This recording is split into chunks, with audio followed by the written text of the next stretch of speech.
Hello friends, study with मैंक के current affair session में आपका स्वागत है।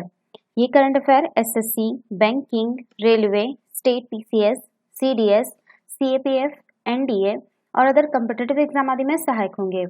आज की डेट है 26 अप्रैल 2021। तो चलिए आज का करंट अफेयर शुरू करते हैं। आज का पहला प्रश्न है, हाल ही में किसे रासायनिक हथियार निषेध संगठन का बाह्य लेखा परीक्षक चुना गया है? Option A Girish Chandra Murmu, option B Ramesh Manna, option C B K Tripathi, option D Anil Tyagi. देखिए, भारत के नियंत्रक एवं महालेखा परीक्षक गिरीश चंद्र मुर्मू को रासायनिक हथियार निषेध संगठन का बाह्य लेखा परीक्षक चुना गया है। गिरीश चंद्र मुर्मू का चुनाव 3 वर्षीय कार्यकाल के लिए किया गया है। रासायनिक हथियार निषेध संगठन संयुक्त राष्ट्र संघ द्वारा समर्थित एक स्वतंत्र संस्था है, जिसका प्राथमिक कार्य रासायनिक हथियार कन्वेंशन के प्रावधानों को क्रियान्वित करना है। यह जो है 29 अप्रैल 1997 को अस्तित्व में आया था और इसका मुख्यालय नीदरलैंड के हैंग में है। OPCW में कुल जो है 193 हस्ताक्षरकर्ता देश शामिल हैं, जो कि वैश्विक आबादी के 98% हिस्से का प्रतिनिधित्व करते हैं। गौरतलब है कि इजराइल ने संधि पर हस्ताक्षर तो किए हैं, किंतु रासायनिक हथियार कन्वेंशन की पुष्टि नहीं की है। इसका प्राथमिक कार्य रासायनिक हथियारों के खतरों से सदस्य देशों की सुरक्षा तथा उन्हें सहायता प्रदान करना है। OPCW को वर्ष 2013 में नोबेल शांति पुरस्कार से सम्मानित किया गया था। तो इसका जो सही आंसर होगा ऑप्शन ए गिरीश चंद्र मुर्मू। चलिए नेक्स्ट क्वेश्चन पे चलते हैं। हाल ही में कौन से प्रौद्योगिकी संस्थान ने कोरोना संक्रमण की जांच से संबंधित अपने प्रमुख उत्पाद कॉपीरेव का सफलतापूर्वक वाणिज्यीकरण कर लिया है? Option A IIT Kanpur, option B IIT Bombay, option C IIT Kharagpur, option D IIT Delhi. देखिए, हाल ही में भारतीय प्रौद्योगिकी संस्थान खड़गपुर यानी IIT खड़गपुर ने कोरोना संक्रमण की जांच से संबंधित अपने प्रमुख उत्पाद कोविरेव का सफलतापूर्वक वाणिज्यीकरण कर लिया है।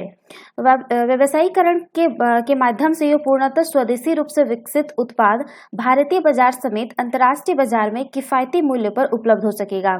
ज्ञात हो कि बीते वर्ष अक्टूबर माह में भारतीय चिकित्सा अनुसंधान परिषद ने इस टेस्ट की प्रभावकारिता को मान्यता प्रदान की थी। हालांकि अनुसंधानकर्ताओं की टीम ने SARS-CoV-2 सहित विभिन्न रोगजनक संक्रमणों के तीव्र डायग्नोस्टिक के लिए कोविरेव उत्पाद के और अधिक उन्नत संस्करण विकसित किया है। इसके तहत RNA निष्कर्षण के लिए किसी भी विशिष्ट सुविधा की आवश्यकता के बिना समूहों द्वारा विकसित पोर्टेबल डिवाइस के माध्यम से मानव स्वास्थ्य नमूना का प्रयोग करके कोविड-19 नैदानिक परीक्षण किया जा सकेगा। तो इसका सही आंसर होगा ऑप्शन सी IIT खड़गपुर। चलिए नेक्स्ट क्वेश्चन पे चलते हैं। हाल ही में कौन से देश के संसद के उच्च सदन ने एशियाई अमेरिकियों और प्रशांत द्वीप समूहों के निवासियों के विरुद्ध बढ़ रहे हेट क्राइम का मुकाबला करने के लिए एक बिल को मंजूरी दी है? Option A Bharat, option B America, option C Canada, option D Australia. देखिए, हाल ही में अमेरिकी संसद के उच्च सदन सीनेट ने एशियाई अमेरिकियों और प्रशांत द्वीप समूहों के निवासियों के विरुद्ध बढ़ रहे हेट क्राइम का मुकाबला करने के लिए एक बिल को मंजूरी दी है। यह बिल अमेरिकी न्याय विभाग में हेट क्राइम की समीक्षा में तीव्रता लाएगा और पिछले वर्ष हुए हजारों हिंसक घटनाओं की प्रतिक्रिया के रूप में स्थानीय कानून प्रबंधन का समर्थन करेगा। आंकड़ों की माने तो अमेरिका में पुलिस ने एशियाई अमेरिकियों और प्रशांत द्वीप समूह के निवासियों के विरुद्ध हेट क्राइम की संख्या में उल्लेखनीय वृद्धि दर्ज की है। हेट क्राइम ऐसे आपराधिक कृत्यों को संदर्भित करता है जो कुछ मतभेदों, प्रमुख रूप से धार्मिक और सांस्कृतिक प्रथाओं तथा रीति रिवाजों आदि के कारण एक व्यक्ति या सामाजिक समूह के विरुद्ध पूर्वाग्रह से प्रेरित होते हैं। मौजूदा दौर में इसकी परिभाषा के तहत मॉब लिंचिंग, भेदभाव और आपत्तिजनक भाषणों के साथ साथ अपमानजनक तथा ऐसे भाषणों को भी शामिल किया जाता है जो एक समुदाय विशिष्ट को हिंसा के लिए उकसाते हों। हेट स्पीच के मुख्य तौर पर जाति, नस्ल, धर्म या वर्ग आदि के आधार पर की गई टिप्पणियां शामिल होती हैं। भारतीय कानूनों के तहत धर्म, जातीयता, संस्कृति या नस्ल पर आधारित कोई भी अभद्र भाषा अथवा टिप्पणी पूर्णतः निषेध है। तो इसका सही आंसर होगा ऑप्शन बी अमेरिका। चलिए नेक्स्ट क्वेश्चन पे चलते हैं। हाल ही में भारतीय मूल की किस महिला को अमेरिका में एसोसिएट अटॉर्नी जनरल के रूप में नियुक्त किया गया है? Option A Kalpana Goswami, option B Lata Joshi, option C Pramila Srivastava, option D Vanita Gupta. देखिए, हाल ही में भारतीय मूल की अमेरिकी सिविल राइट्स अधिवक्ता वनीता गुप्ता को अमेरिका में एसोसिएट अटॉर्नी जनरल के रूप में नियुक्त किया गया है, जिसके साथ वे अमेरिकी न्याय विभाग के इस तीसरे सबसे महत्वपूर्ण पद पर कार्य करने वाली भारतीय अमेरिकी बन गई है। वनीता गुप्ता ने न्यूयॉर्क विश्वविद्यालय के लॉ स्कूल से कानून की पढ़ाई की है और उन्हें वर्ष 2014 में तत्कालीन राष्ट्रपति बराक ओबामा द्वारा कार्यवाहक सहायक अटॉर्नी जनरल और अमेरिकी न्याय विभाग के नागरिक अधिकार प्रभाग के रूप में नियुक्त किया गया था। एसोसिएट अटॉर्नी जनरल के पद पर नियुक्त होने से पूर्व वो अमेरिका के सबसे पुराने नागरिक अधिकार संगठन the Leadership Conference on Civil and Human Rights के मुख्य कार्यकारी अधिकारी के रूप में कार्य कर चुकी है। अमेरिकी न्याय विभाग के एसोसिएट अटॉर्नी जनरल के रूप में वनीता गुप्ता विभाग के सिविल राइट्स लिटिगेशन विभाग के साथ साथ उसके एंटीट्रस्ट, नागरिक और पर्यावरण प्रभागों की भी प्रभारी होगी। तो इसका सही आंसर होगा ऑप्शन डी, वनीता गुप्ता। चलिए नेक्स्ट क्वेश्चन पे चलते हैं। हाल ही में बोआओ फोरम फॉर एशिया का वर्ष 2021 के लिए वार्षिक सम्मेलन कौन से देश में आयोजित किया गया है? Option A Australia, option B Canada, option C चीन, ऑप्शन डी जापान। देखिए, चीन के हैनान प्रांत में हाल ही में बाओ फोरम फॉर एशिया का वर्ष 2021 के लिए वार्षिक सम्मेलन आयोजित किया गया है। वार्षिक सम्मेलन, ये जो सम्मेलन है 60 से अधिक देशों और नागरिकों, समाज, प्रमुख संगठनों आदि के लिए लगभग 2600 लोगों ने भाग लिया है। इसका जो अगर बात करें विषय के बारे में, तो थीम जो थी वो a world in change, join hand to strength global governance and advance belt and road. इसका जो रिपोर्ट है, तो बाओ फोरम फॉर एशिया के वर्ष 2021 के वार्षिक सम्मेलन के दौरान एशियाई अर्थव्यवस्था पर एक वार्षिक रिपोर्ट भी जारी की जाती है। एशियाई अर्थव्यवस्था पर वार्षिक रिपोर्ट में बताया गया है कि एशिया महाद्वीप की विभिन्न राष्ट्रीय अर्थव्यवस्थाएं काफी तेजी से आगे बढ़ रही है। इन राष्ट्रीय अर्थव्यवस्थाओं के बीच एशिया के भीतर और बाहर फरवरी 2021 तक 186 क्षेत्रीय व्यापार समझौते हो चुके हैं, जो कि पूरे विश्व में कुल क्षेत्रीय समझौते का 9% है। तो इसका सही आंसर होगा ऑप्शन सी, चीन। चलिए नेक्स्ट क्वेश्चन पे चलते हैं। हाल ही में फिलीपींस द्वारा दक्षिण चीन सागर के एक विवादित क्षेत्र में संचित तेल भंडार पर अपना दावा जताने के बाद यहां फिलीपींस और कौन से देश के बीच जो है विवाद लगातार गंभीर होता जा रहा है? Option A Bharat, option B चीन, option C Indonesia, option D Malaysia. देखिए, हाल ही में फिलीपींस द्वारा दक्षिण चीन सागर के एक विवादित क्षेत्र में संचित तेल भंडार पर अपना दावा जताने के बाद यहां चीन और फिलीपींस के बीच विवाद लगातार गंभीर होता जा रहा है। दक्षिण चीन सागर के जुलीना फैलिफ रीफ के क्षेत्र में चीन और फिलीपींस के बीच विवाद उभर कर सामने आया है। अब यह विवाद गंभीर रूप लेता जा रहा है।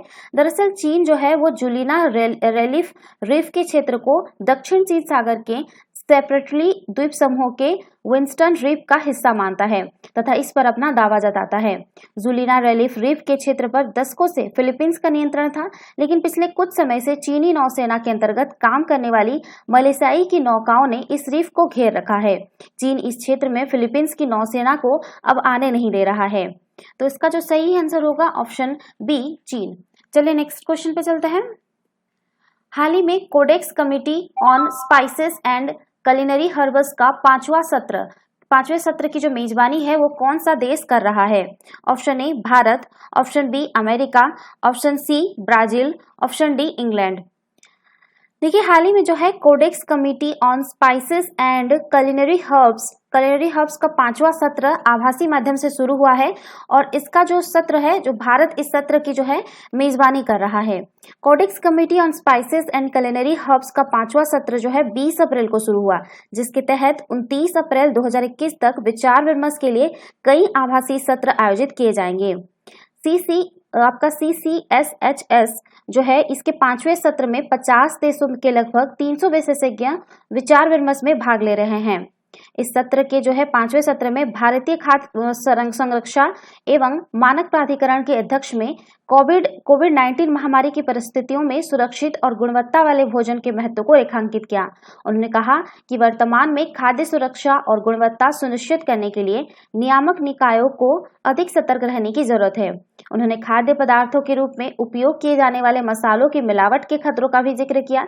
उनके मुताबिक आर्थिक रूप से प्रेरित यह मिलावट एक प्रमुख अपराध है और आगे इस तरह के प्रचलनों से बचने के लिए नियामक क्षेत्र में विशेष रूप से बेहद सतर्क रहने की जरूरत है। तो इसका सही आंसर होगा ऑप्शन ए भारत। चलिए नेक्स्ट क्वेश्चन पे चलते हैं। हाल ही में कौन से देश ने डिजिटल रूप से वैश्विक जलवायु शिखर सम्मेलन का आयोजन किया है? ऑप्शन ए संयुक्त राज्य अमेरिका, ऑप्शन बी चीन, ऑप्शन सी रूस, ऑप्शन डी जापान। देखिए, हाल ही में संयुक्त राज्य अमेरिका ने डिजिटल रूप से वैश्विक जलवायु शिखर सम्मेलन का आयोजन किया है। इस जलवायु शिखर सम्मेलन में प्रधानमंत्री नरेंद्र मोदी ने कहा कि जलवायु परिवर्तन से लड़ने के लिए ठोस कदम उठाने की जरूरत है। संयुक्त राज्य अमेरिका के राष्ट्रपति जो बाइडेन ने हाल ही में वर्चुअली रूप से वैश्विक जलवायु शिखर सम्मेलन का आयोजन किया है। इस वैश्विक जलवायु शिखर सम्मेलन में पूरे विश्व के लगभग 40 नेताओं ने भाग लिया है। वैश्विक जलवायु शिखर सम्मेलन में भाग लेने वाले लीडर्स वैश्विक स्तर पर बड़ी अर्थव्यवस्थाओं का प्रतिनिधित्व करते हैं, जो अन्य बातों के अलावा जलवायु परिवर्तन के प्रति संवेदनशील हैं। इस वैश्विक जलवायु शिखर सम्मेलन में लीडर्स ने जलवायु शमन और अनुकूलन, प्रकृति आधारित समाधान, जलवायु सुरक्षा के साथ साथ स्वच्छ ऊर्जा के लिए तकनीकी नवाचार इत्यादि मुद्दों पर ध्यान केंद्रित किया है। इसके अतिरिक्त जलवायु परिवर्तन के मुद्दों के लिए धनराशि जुटाने पर भी मंथन किया गया। तो इसका सही आंसर होगा ऑप्शन ए संयुक्त राज्य अमेरिका। चलिए नेक्स्ट क्वेश्चन पे चलते हैं। विश्व मलेरिया दिवस का आयोजन कब किया जाता है? Option A 23 April, option B 24 April, option C 25 April, option D 26 April. देखिए, प्रतिवर्ष जो है 25 अप्रैल को संपूर्ण विश्व में विश्व मलेरिया दिवस के रूप में मनाया जाता है। दुनिया के कई सारे देश ऐसे हैं जो कि एक मच्छर के काटने से होने वाली जानलेवा बीमारी मलेरिया से लड़ रहे हैं। हर साल मलेरिया से लाखों मौतें होती हैं। गंदगी वाली जगहों और नम इलाकों में मलेरिया बहुत जल्दी अपने पैर पसारता है। कई सारे लोग इसे नजरअंदाज कर देते हैं, जिस कारण उन्हें इसका खामियाजा भुगतना पड़ता है। मलेरिया के प्रति लोगों में जागरूकता फैलाने के लिए प्रतिवर्ष जो है मलेरिया दिवस मनाया जाता है। पहली बार जो है विश्व मलेरिया दिवस जो है आपका 25 अप्रैल 2008 को मनाया गया था। यूनिसेफ द्वारा इस दिन को मनाने की शुरुआत की गई। इसको मनाने के पीछे कारण यह था कि हर साल पूरे विश्व में इस रोग से कई लोग जान गंवा देते हैं, लेकिन इसके प्रति आज भी जागरूकता नहीं है। मरने वालों में ग्रामीण और अविकसित क्षेत्र के लोगों की संख्या अधिक होती है। मलेरिया जो है वो इटालियन शब्द के शब्द माला एरिया से बना है, जिसका की अर्थ बुरी हवा होता है। कहा जाता है कि इस बीमारी को सबसे पहले चीन में पाया गया था, जहां इसे उसे समय दलदली बुखार कहा जाता था। उस समय जो है इसे दलदली बुखार कहा जाता था, क्योंकि वो बीमारी जो है वो गंदगी से पनपती है। साल जो है 1880 में मलेरिया पर सबसे पहला अध्ययन वैज्ञानिक चार्ल्स लुई अल्फोंस लेवरिन ने किया। प्रतिवर्ष विश्व मलेरिया दिवस को लेकर एक विषय तय किया जाता है। देश के विभिन्न चिकित्सक, वैज्ञानिक, विशेषज्ञ जिस पर कार्य करते हैं। ठीक है, इस वर्ष का विषय जो है वो जीरो मलेरिया लक्ष्य की ओर बढ़ना है। पिछले वर्ष का विषय जो था वो जीरो मलेरिया की शुरुआत मुझसे रखा गया था। इन विषयों को रखने का मकसद कैसे भी करके मलेरिया से विश्व को मुक्त कराना है। ठीक है, तो इसका सही आंसर होगा ऑप्शन सी 25 अप्रैल। चलिए नेक्स्ट क्वेश्चन पे चलते हैं। हाल ही में कौन से देश ने चीन के साथ उसके महत्वाकांक्षी बेल्ट एंड रोड इनिशिएटिव परियोजना से जुड़े 2 समझौतों को रद्द कर दिया है? Option A Australia, option B Pakistan, option C Sri Lanka, option D Bharat. देखिए, हाल ही में ऑस्ट्रेलिया ने चीन के साथ उसके महत्वाकांक्षी बेल्ट एंड रोड इनिशिएटिव परियोजना से जुड़े 2 समझौतों को रद्द कर दिया है। चीन की नीतियों और एकाधिकारवादी मानसिकता से बहुत से देश लंबे समय से क्षुब्ध हैं। चीन का अंतर्राष्ट्रीय नियमों व प्रतिमानों का पालन न करना कई देशों को सहन नहीं हो रहा। इसी क्रम में हाल ही में ऑस्ट्रेलिया ने चीन के साथ उसके महत्वाकांक्षी बेल्ट एंड रोड इनिशिएटिव परियोजना से जुड़े 2 समझौतों को रद्द कर दिया है। ऑस्ट्रेलिया के विक्टोरिया प्रांत ने 2018 और 2019 में चीन के साथ बेल्ट एंड रोड इनिशिएटिव परियोजना के तहत ये 2 समझौते किए थे। गौरतलब है कि पिछले साल दिसंबर में ऑस्ट्रेलिया की संघीय सरकार को यह वीटो पावर दी गई थी कि वो किसी प्रांत या विश्वविद्यालय द्वारा लिए गए फैसले को रद्द कर सकती है। ऑस्ट्रेलिया की सरकार ने चीन के साथ किए गए इन समझौतों को अब अपनी विदेश नीति और विदेशी संबंधों के प्रतिकूल माना है। चीन के दूतावास ने इसे चीन के खिलाफ ऑस्ट्रेलियाई पक्ष को उठाया गया एक और अनुचित और उत्तेजक कदम बताया है। चीन ने ऑस्ट्रेलिया को साफ किया है कि इस कदम से दोनों के आपसी संबंधों पर नकारात्मक प्रभाव पड़ेगा। इससे पूर्व भी दोनों देशों के संबंध प्रतिकूल रूप से प्रभावित होते रहे हैं। 2018 में ऑस्ट्रेलिया ने चीन की टेक कंपनी ख्वाजे पर 5G नेटवर्क के लिए प्रतिबंध लगा दिया था। उस वक्त भी चीन ऑस्ट्रेलिया के इस निर्णय से काफी नाराज हुआ था। ऐसा प्रतिबंध लगाने वाला ऑस्ट्रेलिया पहला देश था। तो इसका सही आंसर होगा ऑप्शन ए, ऑस्ट्रेलिया। तो ये था आज के करंट अफेयर। वीडियो पसंद आए तो लाइक, शेयर और कमेंट करना ना भूलें। साथ ही साथ चैनल को सब्सक्राइब करना ना भूलें। Thanks for watching. Have a nice day. Take care.